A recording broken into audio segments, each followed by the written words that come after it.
Mais ce n'est pas possible. On assiste à la sortie officielle de la TV sans fil au nom des Américains juste après la disparition mystérieuse du génie africain qu'il a mis en place. Rappelons qu'il y a eu 3 tentatives d'empoisonnement de ce génie après qu'il ait fabriqué cette télévision sans fil. Depuis plusieurs années, les Occidentaux ont tendance à éteindre les génies africains pour ensuite voler leurs réalisations et les faits brevetés à leur nom. Cette méthode consiste à maintenir l'Afrique dans la pauvreté et faire croire au monde entier que les Africains sont des pauvres idiots. Un vol très flagrant vient d'être réalisé et je pense que cette fois, tout le monde entier doit être informé pour montrer comment ces voleurs maintiennent l'Afrique dans le noir. Nos ancêtres, bazo zonga sur scène. Marambo so bakende ko interrompre ezo zonga sur scène. Ce que tango ezo zonga sur scène, ezo zonga ezo lata yo. Elenge mobali moko, elenge mwasi moko. Yonde ozala représentante, to représentant, ya ba ancêtre na yo. Oko démontrer ba valeur, ba vertu, oyo ba koko na biso bazala na yango. Bato yo biso to kanisa toke ko boaka basi bakufi na kati na bango. Baza porteur ya énergie oyo.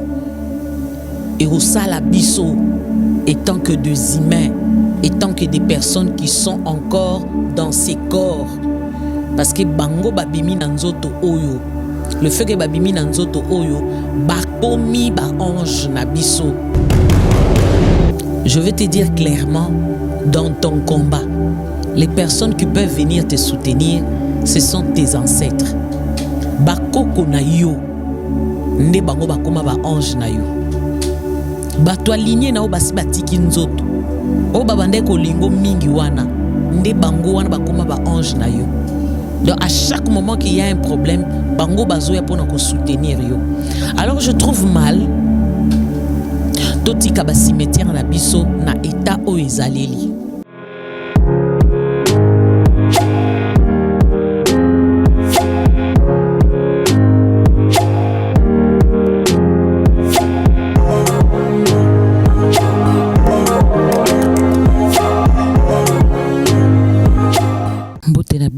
So balandi ya émission oyo aime ton pays bipa nyonso bozwami bipa nyonso bozokolanda biso tozongi lisusu liboso na bino na kati na émission oyo tozokoloba linga ikolo na yo. En tout cas émission oyo eza mozindo makasi tant tozoloba linga ikolo na yo likambo eza mozindo mingi makasi.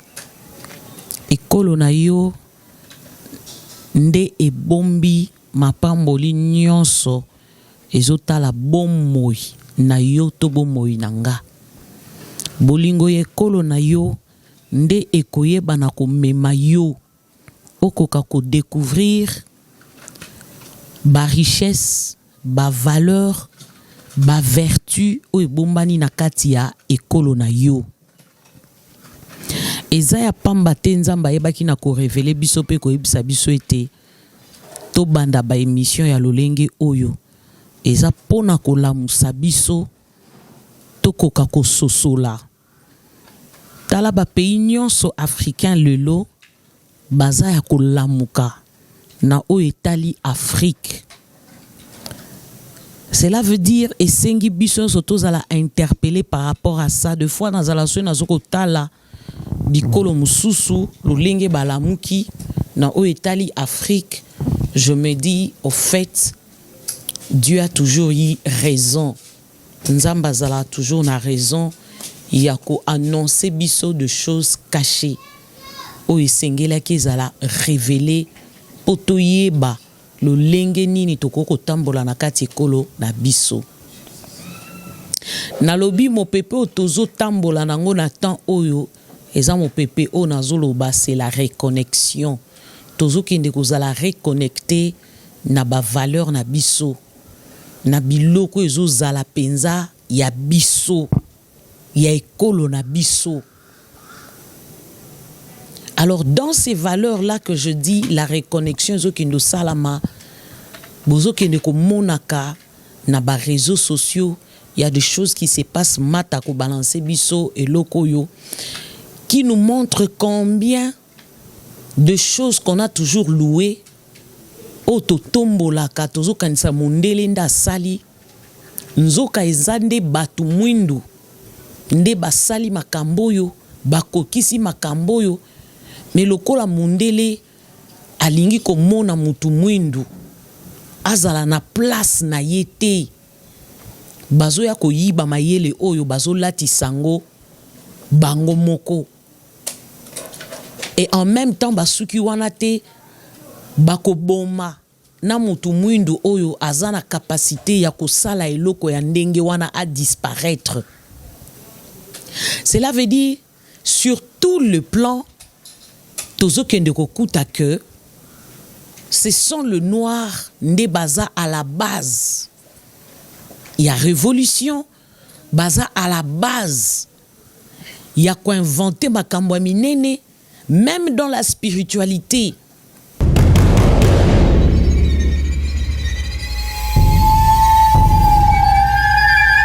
Mais ce n'est pas possible. On assiste à la sortie officielle de la TV sans fil au nom des Américains juste après la disparition mystérieuse du génie africain qu'il a mis en place. Rappelons qu'il y a eu 3 tentatives d'empoisonnement de ce génie après qu'il ait fabriqué cette télévision sans fil. Depuis plusieurs années, les Occidentaux ont tendance à éteindre les génies africains pour ensuite voler leurs réalisations et les faits brevetés à leur nom. Cette méthode consiste à maintenir l'Afrique dans la pauvreté et faire croire au monde entier que les Africains sont des pauvres idiots. Un vol très flagrant vient d'être réalisé et je pense que cette fois, tout le monde entier doit être informé pour montrer comment ces voleurs maintiennent l'Afrique dans le noir. En effet, depuis janvier 2023, une entreprise américaine du nom de Display a annoncé la sortie officielle de la première télévision sans fil. Cette télévision est autonome et rechargeable chaque mois. En réalité, la télévision sans fil est l'idée du Zimbabwéen Maxwell Chikambutso. Il a mis cette télévision en place depuis 2020. Ce qui a captivé les Américains sur son invention n'est pas le côté sans fil de la TV mais plutôt la façon dont cette télévision est rechargée. Depuis la sortie de cette télévision, le jeune a disparu et nous n'avons aucune nouvelle de lui. Je vous explique comment ce génie s'est fait piéger par les Américains. Tout d'abord, pour ceux qui ne le connaissent pas, Maxwell Chikambutso est un ingénieur autodidacte qui a abandonné l'école à l'âge de 14 ans. Il est connu pour avoir développé une technologie d'énergie verte révolutionnaire convertissant directement les radiofréquences en énergie propre et renouvelable. Il compte à son actif 3 inventions incroyables dont une voiture électrique rechargeable automatiquement grâce à son système de radiofréquences. La voiture se recharge au fur et à mesure qu'elle se déplace. Un hélicoptère multicarburant et une télévision sans fil. Le téléviseur est alimenté par radiofréquence grâce à un dispositif appelé MSED. Ce dispositif permet de recharger automatiquement la télévision sans être branchée, ce qui signifie qu'elle ne consommera pas de l'électricité toute sa durée de vie. Malheureusement, aucun brevet n'a été accordé à l'une de ces inventions. C'est donc ainsi qu'un Américain est venu proposer à Maxwell d'aller aux États-Unis pour développer ses inventions afin d'obtenir les brevets. Depuis son départ en 2020, nous n'avons plus eu de nouvelles du jeune homme et voilà qu'en 2023, l'une de ses inventions est mise sur le marché au nom des Américains. Quel que soit le pays ou le continent dans lequel tu te trouves, ne reste pas insensible à ce phénomène.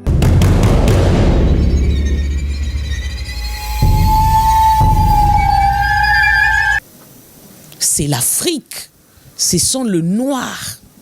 Bazaba porteur plutôt, il y a les vrais dieux, la vraie spiritualité. Quand l'Esprit de Dieu m'avait dit, nous sommes entrés maintenant, Namu Pepe Oyo, ezokende ko reconnecter biso, c'est un moment où toi tu dois te réveiller. Kotika la olali pongite. Kotika la pe ki di bate na kati ya jugement na yo. Eza ton moko très merveilleux au tozoleka. Mais ezo senga yo. Ozala sensible. Ozala reconnecté. Na ancêtre na yo. Okoka ko reproduire de choses. Oyo ancêtre na yo. Basuka ki nanzela. O bazala ki déjà kosala me basuki nanzela. Yo koka kosala continuité nango. Et ozala très très important.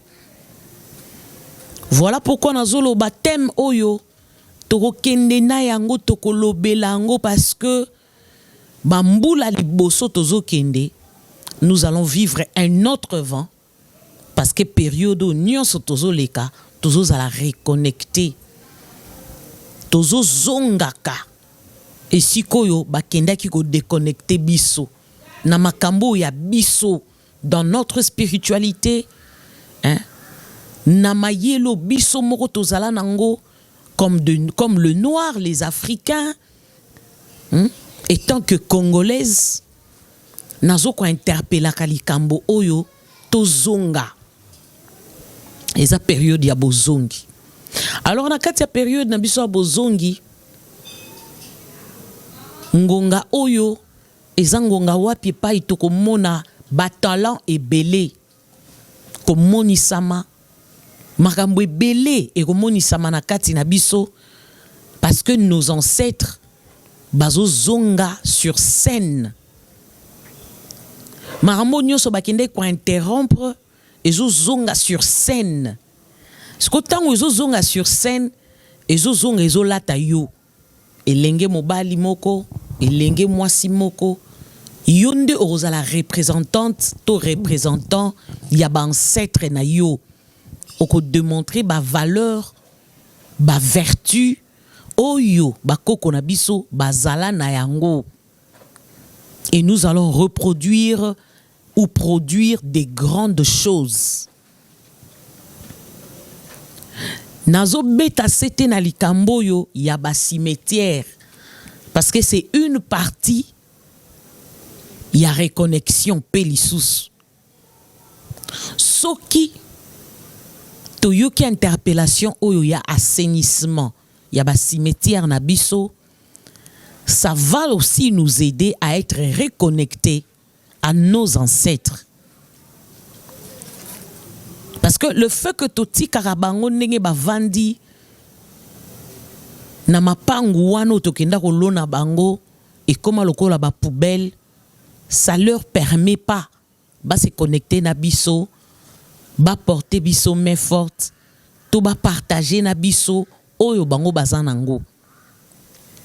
Vous allez me poser des questions. Comment est mort à porter les biso et loko? Totanga na yo biblette. Mikuwa ya moto yo akufa kala, bakunda kala. Il fallait ki kaka batu baleka place wana na ebembe. Po ebembe ekutana na mikuwa bongo esa nini? Et c'est quoi? Cela veut dire na kati ya mikuwa énergie. Parce que ce qui fait l'homme, c'est l'énergie. En d'autres termes, nous parlons de l'esprit. Et nous disons l'esprit ne meurt jamais. Dans le bas, on a une mission, Moussou Eleki, Nzoto, oui, Akokufa Rozonga Mabele. Mais na katia mokuwa, déplace énergie ou eutaki na monokwanzambe kenda akuvanda. Vous savez, Joseph ayebisa bandeko na ye, au moment où l'Éternel va vous visiter en sortant de l'Égypte, bombe mamikou ananga. C'est très significatif. Donc pour nous dire que bato yo biso to kanisa toke ko boa kabasi bakufi na kati na bango, baza porteur ya énergie oyo et au sala biso, étant que des humains, étant que des personnes qui sont encore dans ces corps. Parce que bango babimi nanzoto oyo, le fait que babimi nanzoto oyo, bakomi ba ange na biso, tolo bango na terme wana. Yango na terme moko compréhensive pour nous, on dit bakomi ba ancêtre na biso. Christ lui-même est allé prier à la montagne avant à affronter croix. Il a tellement prié, si vous lisez les Écritures, vous connaissez ces passages, et après un moment donné, il y a eu ses ancêtres qui se sont apparus. Moussousou na loboko a mobali, moussousou na loboko ya mwasi. Baye pourquoi? Baye pour na ko soutenir ye. Na nini? Na épreuve où il fallait qu'il aleka. Si c'était que oh ange moko boye aouta de nulle part à ko soutenir, il fallait tout mona bango. Mais les personnes au babima qui Bible beta c'était eza bakoko na ye. Bato aligné na ye. Je vais te dire clairement, dans ton combat, les personnes qui peuvent venir te soutenir, ce sont tes ancêtres. Bakoko na yo. nde bango bakoma ba ange na yo. Bato aligné na o basi batiki nzoto. O babande ko lingo mingi wana. Nde bango wana bakoma ba ange na yo. Donc à chaque moment qu'il y a un problème, bango bazoya pona ko soutenir yo. Alors je trouve mal totika ba cimetière na biso na état o ezaleli. Yangwana na lobi tozo banda campagne na biso assainissement ya ba cimetière. Tozo banda campagne na biso et tozo sala en sorte que reconnexion et koka ko salama pona batu nyonso yo barozala réveillé to sensible par rapport à cet appel afin que ancêtre na yo pe bazala connecté na yo. Peut-être yeba pe place bakunda bangote, mais tout ce qui est vrai, assainissement na biso place nyo soto keneko salango, le mort, je sais qu'il vit dans un monde oyo eza à part. Il y a monde oyo eza physique, tout le monde y a ba humain, mais au moins de l'autre côté là-bas, ils peuvent aussi dialoguer. Il y a ko reconnecter yo pe na ba ancêtre na yo. Tozo banda yango, tozo senga soutien, ya bino nyonso bozo landa biso. Ya bino nyonso oyo bozo zala sensible par rapport à ça. Nous demandons vraiment soutien à bino. Tolingi pa ou na yo, Congo na yo. Moi mbongo noa mouké parce que bato bakoya osala musala bazana besoin pe ba futa bango. Nous voulons un travail bien fait. Vous savez, tokoki kozala limité te tozo mona lokola musala o mundele a salaka et ça c'est tellement spécial que biso toko sala ngote. Non non non non. Et ça problème il y a détermination. Et ça problème il y a qu'au s'y mettre dans chaque chose. Donc quand on se décide à ce que propriété, assainissement et kota na ba cimetière na biso, et le kone ko salama. Et le kone ko salama. Écoutez, moi j'ai toujours dit les blancs ne sont pas plus riches que nous.